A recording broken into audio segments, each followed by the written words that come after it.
Welcome to my cooking channel. ಇವತ್ತೊಂದು ಹಾಗಲಕಾಯಿ ಬಿಟ್ಟರ್ guard ಅಂತ ಹೇಳ್ತಾರೆ, ಇದನ್ನು ತಗೊಂಡಿದ್ದೇನೆ ನಾನು.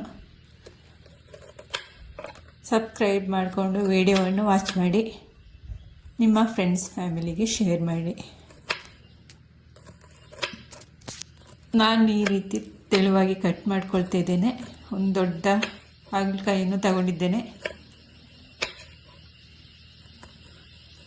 ನೀವು ಚಿಕ್ಕದಾದರೂ ತಗೋಬೋದು.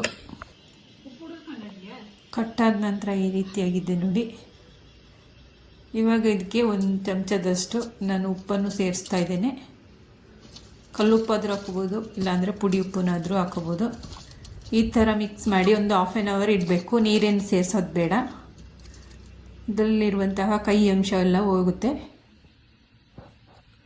ಒಂದು ಅರ್ಧ ಗಂಟೆ ಆದ ನಂತರ ಈ ರೀತಿ ಇದೆ ನೋಡಿ. ಇವಾಗ ಇದಕ್ಕೆ ನೀರನ್ನು ಹಾಕ್ಕೊಳ್ತಾ ಇದ್ದೇನೆ.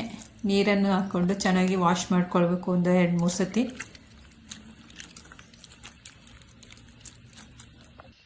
ಹಾಗಲಕಾಯಿಯಲ್ಲಿರುವಂತಹ ಕಹಿ ಅಂಶ ಎಲ್ಲವೂ ಹೋಗುತ್ತೆ. ಇವಾಗ ಇದಕ್ಕೆ ರುಚಿಗೆ ತಕ್ಕಷ್ಟು ಉಪ್ಪನ್ನು ಹಾಕ್ಕೊಳ್ತಾ ಇದ್ದೇನೆ.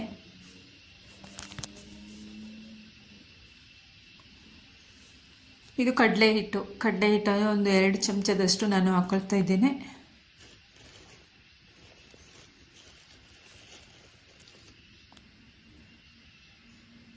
ಕಾರ್ನ್ಫ್ಲವರ್ 1 ಚಮಚ ಹಾಕ್ಕೊಂಡಿದ್ದೇನೆ ನಾನು.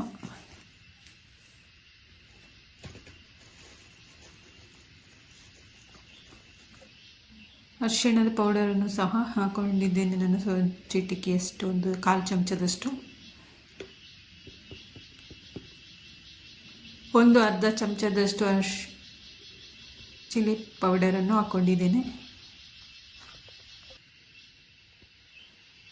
ಇದಕ್ಕೆ ಒಂದು ದೊಡ್ಡ ಚಮಚದಲ್ಲಿ ಅಕ್ಕಿ ಹಿಟ್ಟನ್ನು ಹಾಕ್ಕೊಂಡಿದ್ದೇನೆ.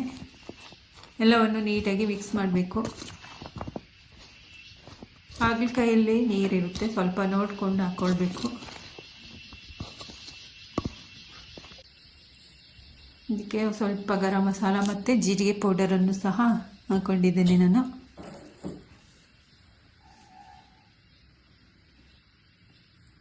ಇದಕ್ಕೆ ಸ್ವಲ್ಪ ನೀರು ಹಾಕ್ತಾ ಕಲಿಸ್ಕೊಳ್ಬೇಕು ಕೈಯಲ್ಲೇ.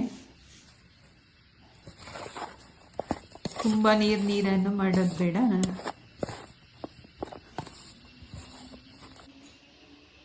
ಈ ರೀತಿ ಆದರೆ ಸಾಕು.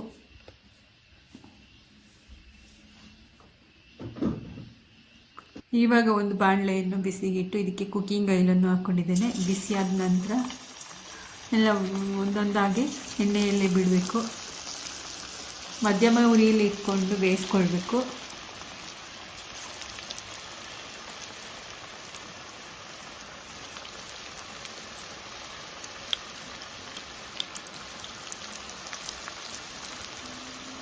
ಈ ರೀತಿ ಒಮ್ಮೆ ನೀವು ಮನೆಯಲ್ಲಿ ಮಾಡೋದಿದ್ದರೆ ಒಮ್ಮೆ ಟ್ರೈ ಮಾಡಿ.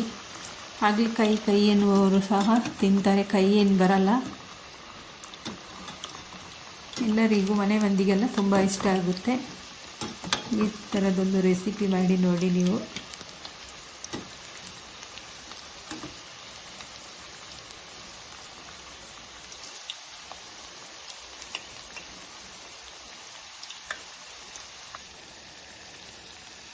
ಹಾಗಲಕಾಯಿ ಎಲ್ಲವೂ ಕ್ರಿಸ್ಪಿ ಆಗೋ ತನಕ ಬೇಯಿಸ್ಕೊಳ್ಬೇಕು.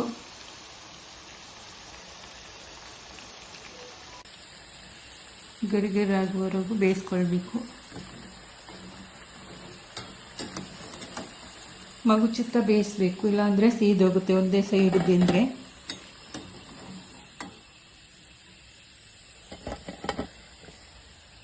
ಎಲ್ಲವನ್ನು ಸಹ ಇದೇ ರೀತಿ ನಾನು ಕರಿದಿಟ್ಕೊಳ್ತೇನೆ. ಈ ರೀತಿ ಫೈನಲಿ ನಮ್ಮದು ಹಾಗಲಕಾಯಿ ಚಿಪ್ಸ್ ರೆಡಿ ಆಯಿತು. ನೀವು ಒಮ್ಮೆ ಟ್ರೈ ಮಾಡಿ. Thank you for watching. ಎಲ್ಲರಿಗೂ ಬಾಯ್.